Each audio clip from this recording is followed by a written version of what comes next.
Halo semuanya, pada video ini kita akan membahas uji moderasi, yaitu analisis yang digunakan untuk mengetahui apakah suatu variabel dapat memperkuat atau memperlemah suatu hubungan antar variabel dalam model penelitian. Mari kita pelajari langkah-langkah pengujian dan interpretasi hasilnya secara sistematis menggunakan SmartPLS. Oke, langkah pertama kita harus mempunyai data terlebih dahulu. Di sini kebetulan saya sudah mempunyai data. Oke, di sini saya simpan di Excel lah. Di Excel sini kita lanjut ke bagian file ya. Kita lanjut ke bagian file, kita pencet di bagian save as. This PC.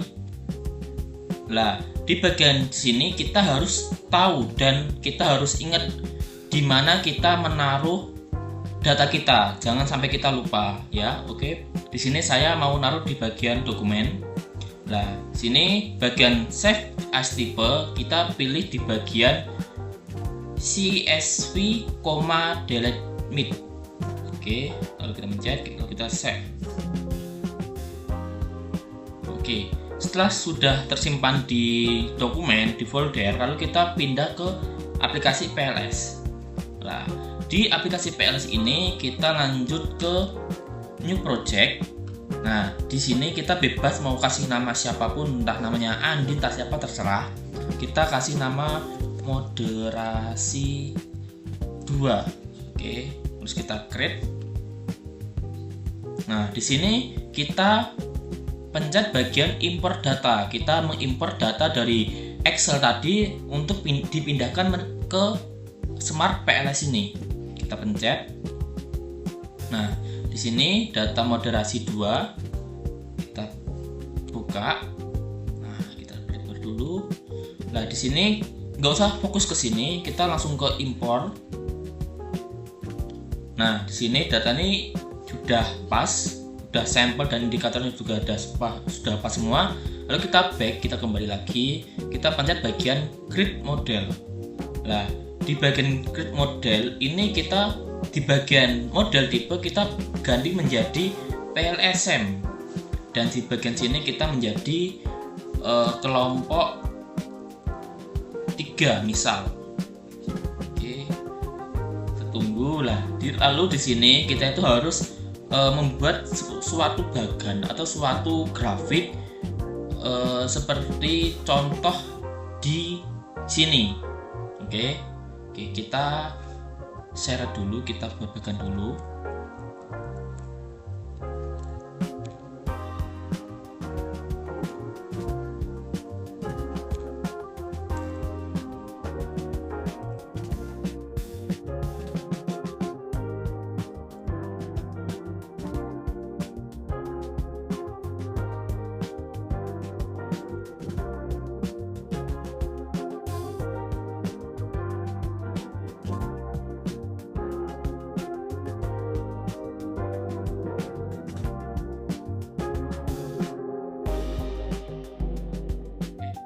Semua grafik ini tertata di sini, lalu kita agak diperkecil supaya enak buat natanya. Oke, kita tata dulu supaya datanya itu sama yang digambar.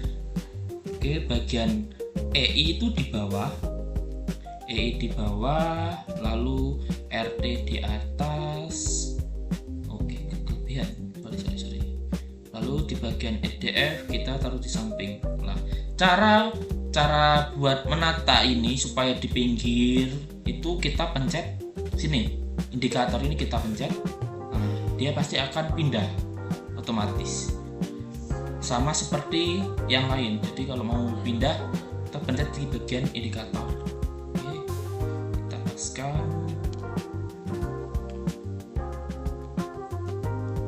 Nah, setelah grafik ini tersusun, lalu kita menarik dari EPF ke EB. Caranya gimana? Caranya itu ke connect. Kita ke connect, kita pencet dari sini, terus kita geser. Kita geser ke EB. Oke, EB, lalu EPF ke EI dan EI ke EB. RT ini kita ditaruh di bagian perbatasan EPF ke EI. Nah, ini udah menjadi panah. Lalu selanjutnya kita pencet ke calculation. Di calculation ini kita untuk mengetahui apakah data tersebut itu valid atau tidaknya. Nah, cara untuk menentukan data valid atau tidaknya itu kita ke outer loading. Nah, di outer loading ini kita menemukan bahwa data tersebut itu ada yang di bawah angka 0,7. Jadi angka yang di bawah 0,7 kita harus keluarkan dari data di sini. Di sini data yang tidak valid adalah EB7, EI6, dan RT2 dan RT3. Caranya untuk mengeluarkan gimana, Kak? Oke, cara mengeluarkan kita edit. Kita pencet ke edit, lalu kita di sini kita pencet bagian delete. Kita pilih di bagian yang tadi angkanya merah. Tadi kan angkanya ada yang EB7 sama EI6 dan RT2 dan RT3. Oke.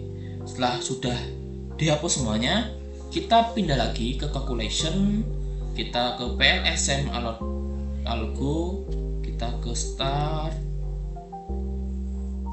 Kita cek lagi apakah data tadi itu ada yang sudah valid atau belum. Ternyata di sini kita menemukan lagi data EB8 dan EB9 ternyata tidak valid. Jadi kita harus mengulang lagi. Kita ulang lagi, cara mengeluarkan lagi ke edit. Kita delete ke bagian EB8 dan EB9. Oke, setelah sudah dihapus, kita pindah lagi ke calculation, PLSM algoritma, terus kita ke start calculation. Kita pencet ke outer loading. Di sini ternyata outer loadingnya itu sudah valid semua. Jadi data ini dapat dinyatakan didukung. Lalu tahap selanjutnya kita pindah ke contract reliability and validitas. Oke, kita cari sini, klik. Nah, di sini kita melihat di average variant extract. Oke, di sini kita melihat data di sini tuh harus di atas 0,5. Jadi jika di sini angkanya itu kurang dari 0,5, maka datanya tidak dapat dinyatakan valid atau tidak bisa didukung. Oke, setelah kita di sini dinyatakan didukung, kita lanjut ke bagian discriminate validity. Kita ke bawah. Oh, di sini. Nah, di sini kita pencet bagian HTMT matrix. Nah, di sini kita harus membaca angka dari atas, angka paling tinggi ke bawah. Dan di sini ternyata harus di bawah 0,9. Jadi jika di sini angkanya itu lebih dari 0,9, datanya tidak bisa dianggap valid atau tidak didukung. Lalu kita pindah lagi ke bagian formulaker. Nah, di sini juga sama. Di sini juga angkanya dibaca dari yang paling besar ke yang terkecil. Dari yang EB dibaca yang paling besar ke yang terkecil dan sampai ke yang FD. Nah, setelah di sini lalu kita pencet ke bagian reliability. Kita kembali lagi di kontrak sini. Kita pencet yang di bagian sini. Nah, jika nilai Chromba alpha dan composite reliability-nya itu warna hijau, dinyatakan nilainya itu reliable. Oke, setelah itu jika nilainya semua itu reliable, kita lanjut ke bagian R-square. Kita pencet ke R-square. Di bagian R-square ini kita itu melihat seberapa besar variabel dependen dapat dijelaskan oleh variabel independen dalam model. Oke, setelah sini kita sudah melihat, lalu kita pindah ke uji hipotesis. Kita kembali ke edit, lalu kita ke calculation, ke bagian bootstrapping. Nah, di sini langsung kita start calculation aja. Kita tunggu datanya sampai full. Nah, setelah datanya di sini, lalu kita pencet bagian part coefficient.